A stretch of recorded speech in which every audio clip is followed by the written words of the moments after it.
Hello students and welcome back to our channel once again.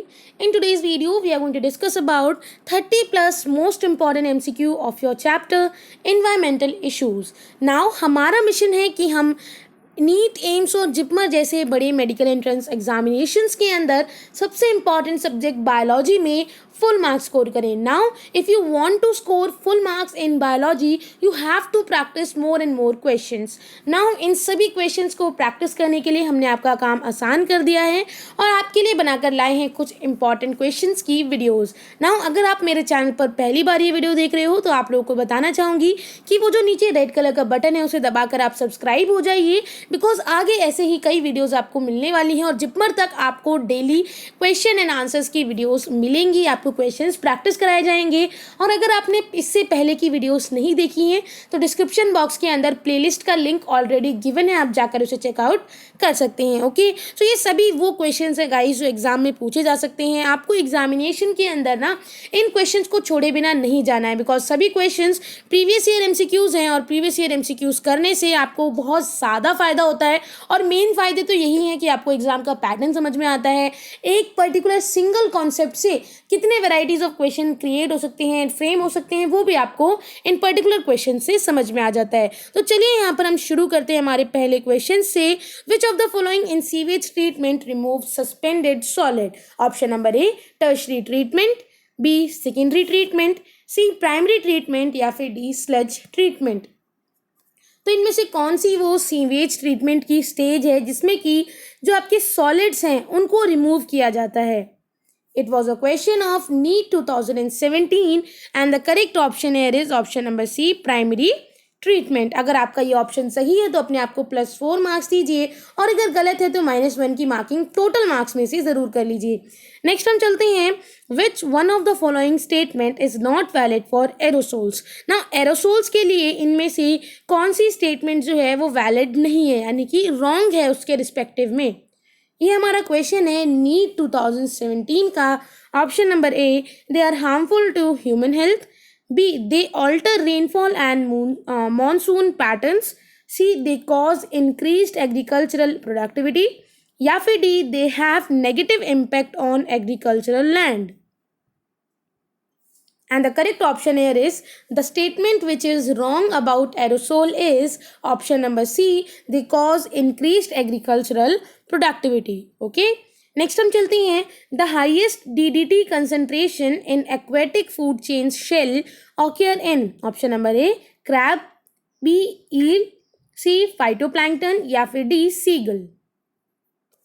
It was a question of NEET 2016 and the correct option here is option number D, seagull. Okay. Next चलते हैं. A lake which is rich in organic waste में result in.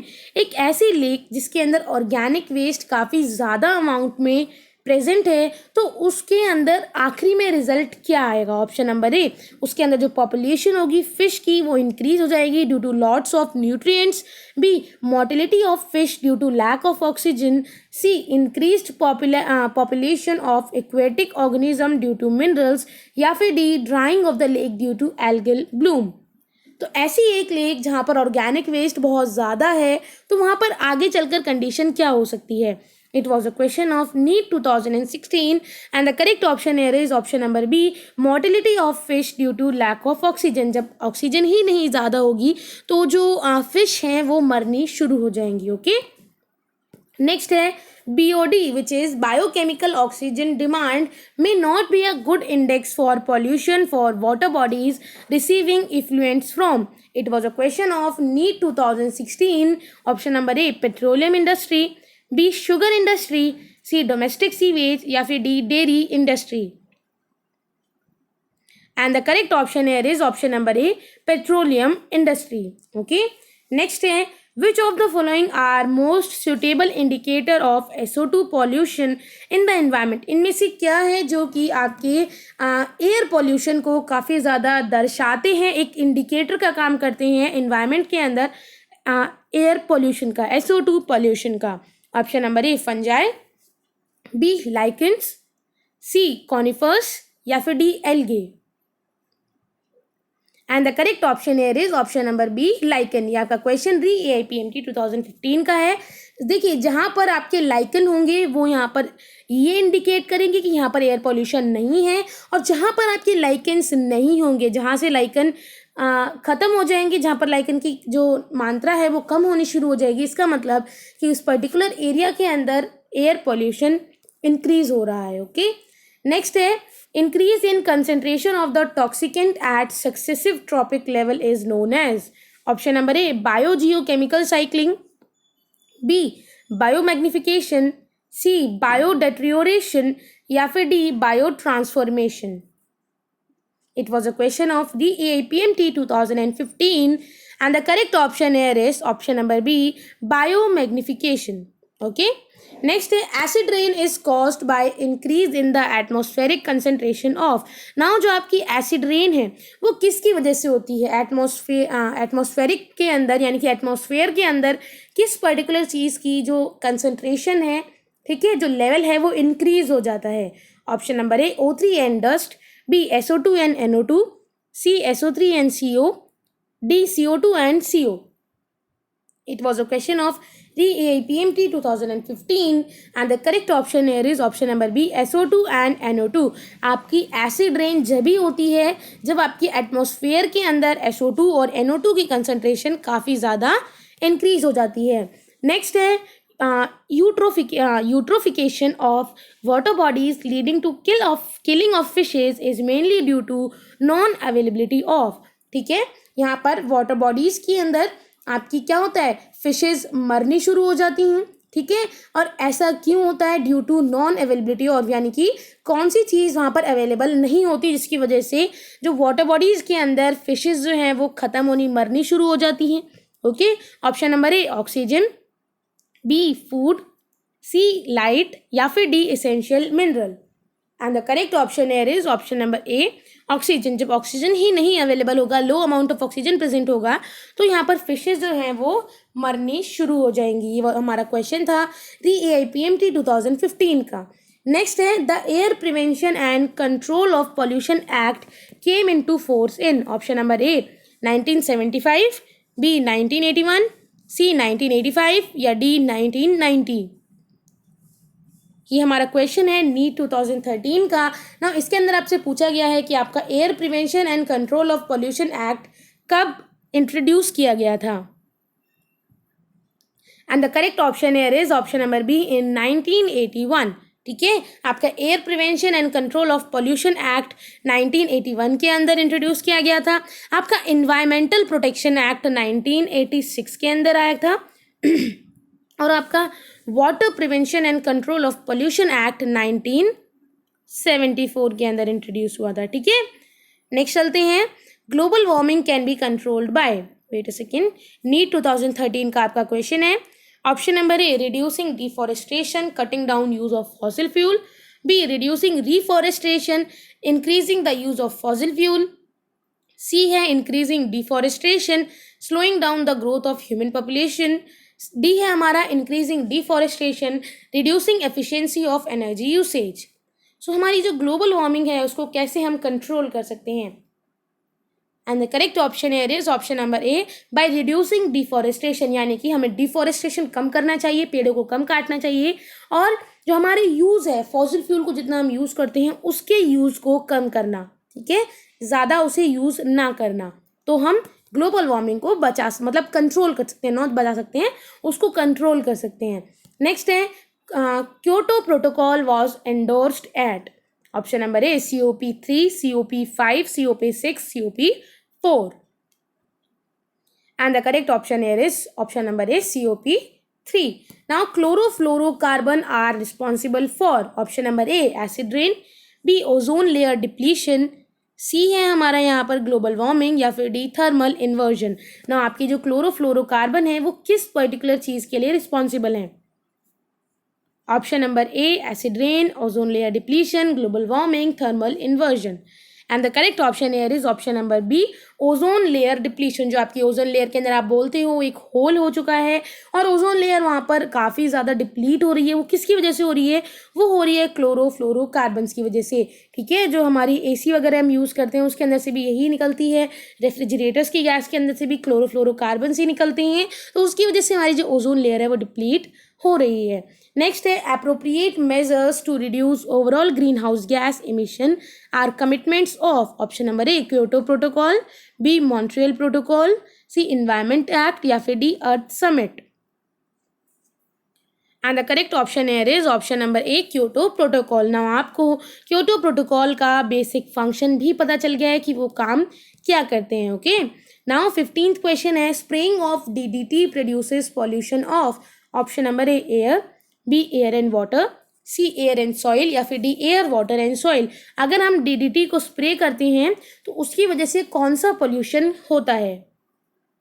And the correct option here is, अगर हम DDT को spray करते हैं तो तीनों ही तरीके के पोल्यूशन होते हैं, एयर पोल्यूशन भी, वाटर पोल्यूशन भी और सॉइल पोल्यूशन भी। ओके, नेक्स्ट हम चलते हैं। DB is standard abbreviation used for the quantitative expression of option number A, a particular pollutant, B, the dominant bacillus in a culture, C, a certain pesticide या फिर D, the destiny of bacteria in a medium। And the correct option here is option number A, a particular pollutant. एक किसी particular pollutant के लिए हम dB का use करते हैं। ओके, एक शॉर्ट फॉर्म की तरह उसको लिखने के लिए। नेक्स्ट है greenhouse effect is related to option number A increased growth of green algae, B global warming, C cultivation of vegetables in house या फिर D development of terrace gardens. And the correct option here is option number B global warming. Greenhouse effect जो है वो किससे related है? यहाँ पर global warming से। नेक्स्ट है sulphur dioxide affect. Sulphur dioxide जो है वो किसको अफेक्ट करती है? Option number A cell wall को, B plasmodesmata, C all membrane system या फिर D nucleus.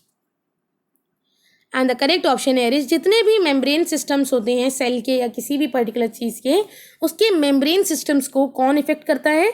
Sulphur dioxide. Next है which one of the following is not normally a pollutant. इनमें से क्या है जो कि एक पॉल्यूटेंट की तरह काम नहीं करता है normally? Okay, option number A carbon monoxide, B है carbon dioxide, C hydrocarbon, D sulphur dioxide. And the correct option here is option number B carbon dioxide. Carbon dioxide एक पॉल्यूटेंट नहीं है। ओके, नेक्स्ट है contamination of water with sewage is indicated by cyst of option number A Escherichia, B Escherichia coli, C Pseudomonas या फिर D Leishmania. And the correct option here is option number B Escherichia coli. Next है ultraviolet radiation from sunlight causes the reaction that produces option number A fluorides, B ozone, C carbon monoxide या फिर D sulphur dioxide. देखिए जो ultraviolet radiation निकल कर आती हैं sunlight के अंदर से, वो एक रिएक्शन करते हैं, ठीक है, और वो रिएक्शन क्या प्रोड्यूस करते हैं? ठीक है, समझ में आया क्वेश्चन? जो सनलाइट की अल्ट्रावायलेट रेडिएशन है उसकी वजह से एक रिएक्शन ऑक्यर होती है और उस रिएक्शन की वजह से लास्ट में प्रोडक्ट क्या निकल के आता है? And the correct option here is option number B ozone. ठीक है, नेक्स्ट हम चलते हैं DDT is a. Now DDT क्या है? Option number A it is a greenhouse gas, B non degradable pollutant, C degradable pollutant या फिर D none of these. And the correct option here is option number B non-degradable pollutant। Okay, next है decomposition of domestic wastes under natural processes is called option number A industrial pollution, B thermal pollution, C biodegradable pollution या फिर D non biodegradable pollution। जो हम domestic waste को decompose करते हैं natural process से, उससे उस प्रोसेस को हम क्या कहेंगे? So the correct option here is biodegradable pollution। Okay, next है eutrophication cause decrease in option number A dissolved hydrogen, B dissolved salt, C dissolved oxygen या फिर D all of these। So eutrophication की वजह से क्या चीज़ decrease होती है? And the correct option here is option number C, dissolve oxygen. जो ऑक्सीजन वहाँ पर डिजॉल्व है वो वहाँ पर कम हो जाएगी, उसका जो अमाउंट है वो कम हो जाएगा।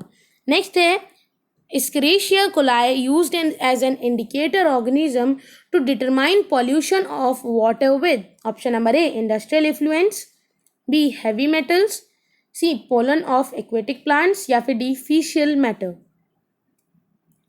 So the correct option here is option number D, fecal matter. Eutrophication is often seen in option number A, mountains, B, desert, C, fresh water lakes या फिर डी, ओशंस। सो आपको यूट्रोफिकेशन जनरली कहाँ पर देखने को मिलता है, नॉर्मली कहाँ पर देखने को मिलेगा? And the correct option here is fresh water lakes, option number C. Next है 27th, fish die in water polluted by sewage due to.